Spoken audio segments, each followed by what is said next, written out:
আসসালামু আলাইকুম গায়েস, আজকে আমরা চলে আসলাম এফডিসিতে, যেখানে আমার অতীত জড়িত আছে। এই এফডিসিতে অনেক শুটিং করেছি। তো আজকে টুনিকে নিয়ে চলে আসলাম এফডিসিতে। টুনি, এফডিসিতে এসে তোমার কেমন লাগছে? ভালো। এই তো জীবনে প্রথম আসলাম। টুনি অবশ্য মানে জীবনের প্রথম আজকেই এখন এই মুহূর্তে এফডিসিতে আসছে, আর কোনোদিন আসে নাই। হ্যাঁ, তো এখন আমরা আছি মান্না ডিজিটাল। আমাদের নায়ক, চিত্রনায়ক মান্না, যে মান্না সাহেব থাকা অবস্থায় যেখানে মনে করেন যে একটা ভবন নির্মাণ করেছিলেন, সেটা হচ্ছে আপনার মান্না ডিজিটাল। হ্যাঁ, তো আমি আপনাদেরকে দেখাচ্ছি মান্না ডিজিটাল। এটাকে বলে মান্না ডিজিটাল।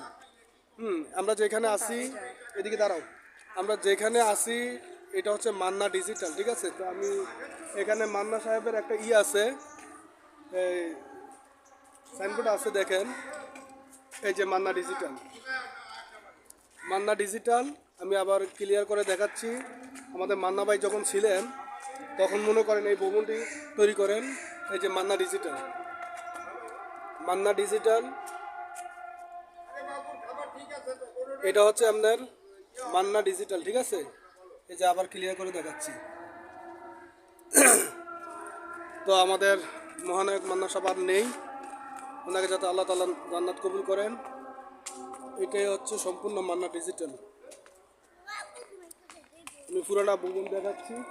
এই যে আপনি অনেক সিনেমাতে দেখেছেন, অনেক শুটিং হয়েছে এখানে। এটা মান্না ডিজিটাল।